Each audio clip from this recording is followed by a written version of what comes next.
In the eerie depths of Fairfax County, a chilling tale lurks, born from the disturbing events of 1970. Picture this. U.S. Air Force Academy cadet Robert Bennett and his wife-to-be were driving down a desolate road, found themselves ensnared in a nightmare. As they returned from a football game, someone draped in a white rabbit costume emerged from the shadows with a bone-chilling cry. "You're on private property, and I have your tag number." The figure hurled a hatchet through their car window, disappearing into the night without a trace. With their hearts pounding, Bennett and his wife-to-be fled the scene, only to discover a grisly token of their encounter, an ominous hatchet nestled on the car floor. This spine-tingling encounter wasn't merely a figment of imagination. It was splashed across newspapers.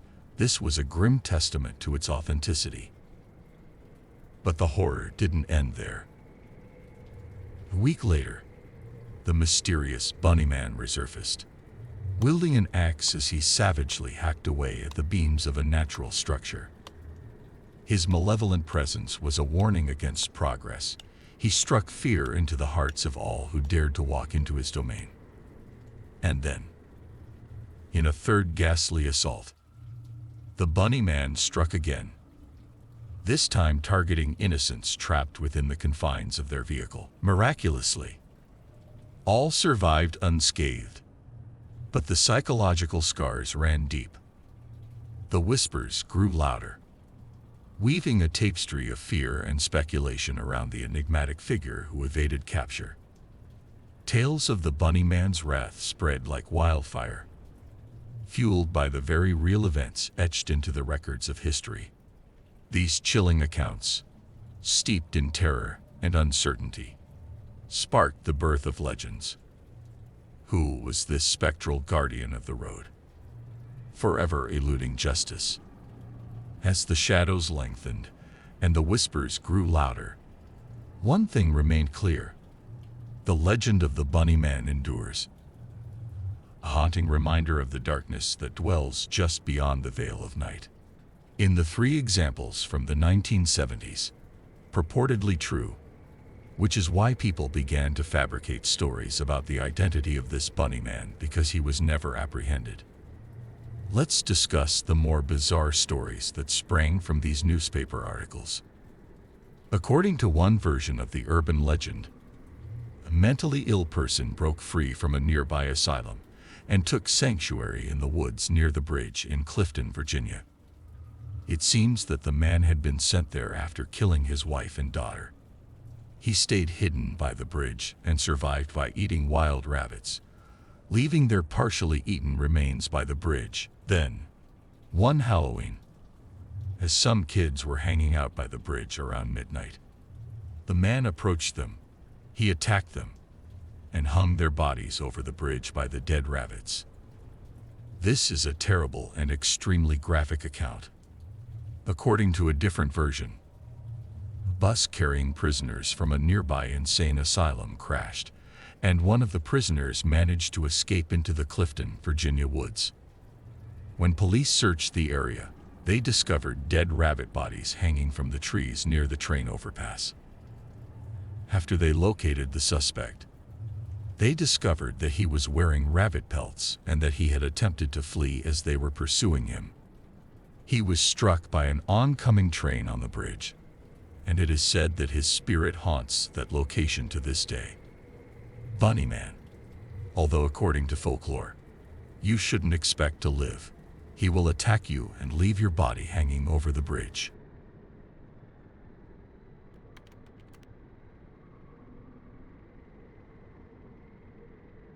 About 15 years ago, while I was in middle school and my sister was in high school, this had occurred.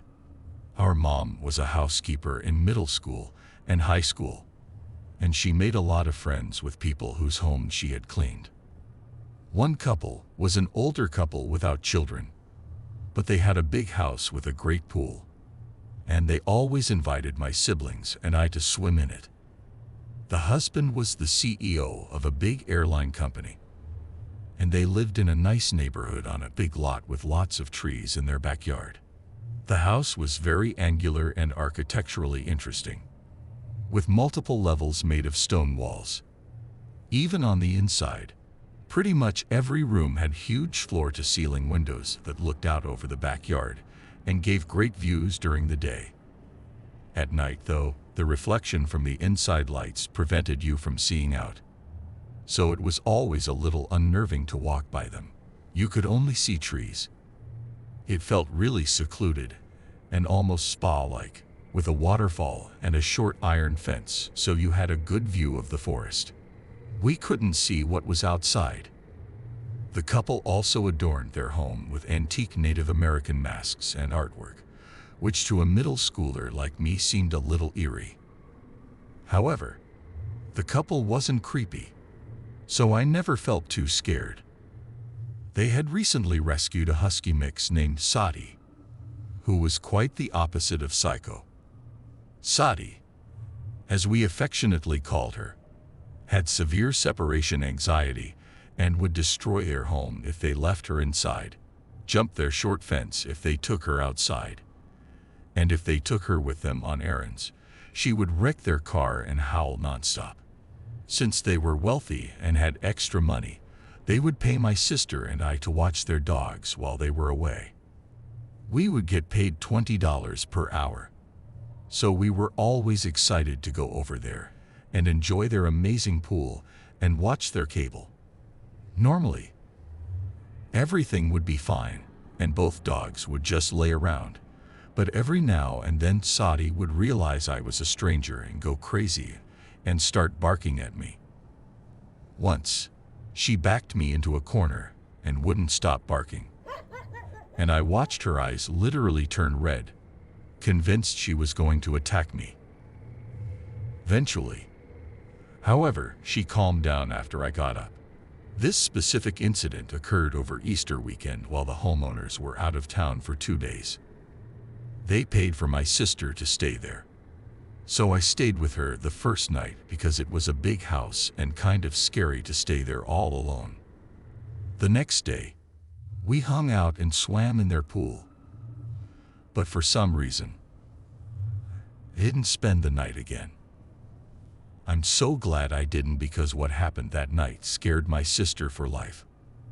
This incident took place over Easter weekend, but I digress. It all began one night before Easter when my sister was using their treadmill. Their workout room was on the bottom floor of their house, which was a walkout basement.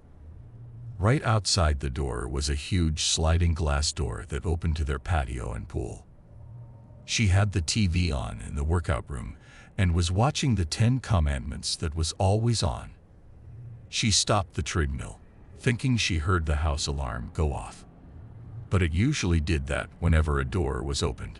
She was immediately alarmed, but the dogs were just lying there in the exercise area, and she thought that since they had such strong instincts and Sadie was so schizo and disliked strangers, they would have gone outside to investigate if someone had entered.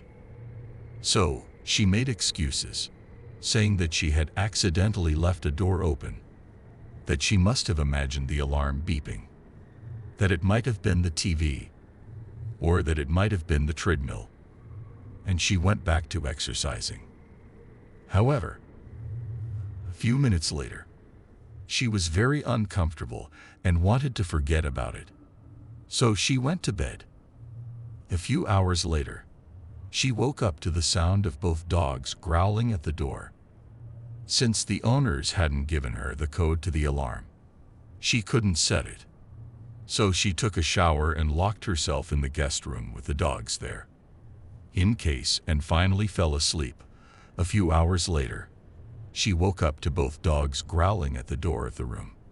Now, it was fairly normal for Psycho Sadie to growl and bark without cause, but Samson never did.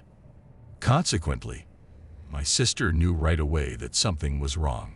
She was shaking and trying to convince herself that the dogs had just heard an animal and that it was nothing. But then she heard that terrible door alarm beep. She called my dad in a panic, crying and screaming, and he told her to hang up and call the police. While he was on his way over, she dialed the police. My dad arrived home after a 15-minute drive in less than 5 minutes. When she opened a bedroom door to let him in, the dogs started running and barking throughout the house. My sister ran screaming through the house to the front door to let my dad in. He quickly scanned the upstairs level with his gun, but didn't notice anything out of the ordinary. A few minutes later, the police arrived and examined the area. They discovered that the back gate was open and that the sliding glass door was partially open, but not enough to let the dogs out. When my dad asked why someone would break in and not do anything, especially with the dogs locked up, the police said that they had been notified earlier that month by the homeowner that the husband had received a death threat because of some decisions he made at his job that put a lot of people on a work schedule. They went to the police about it, but didn't bother telling my sister to keep an eye out for anything suspicious. It seemed open a little. They said it did look like someone had entered the house through the sliding glass door. Many thanks for the warning. It goes without saying that we will never be sad for them again. They left the state a few months later because he lost his job, which he deserved. Please remember to like, subscribe, and enable the bell notifications. Additionally, if you could share this video, it will be very beneficial to our channel. Tell us what you'd like to hear next in the comment section. Good night. Sleep tight.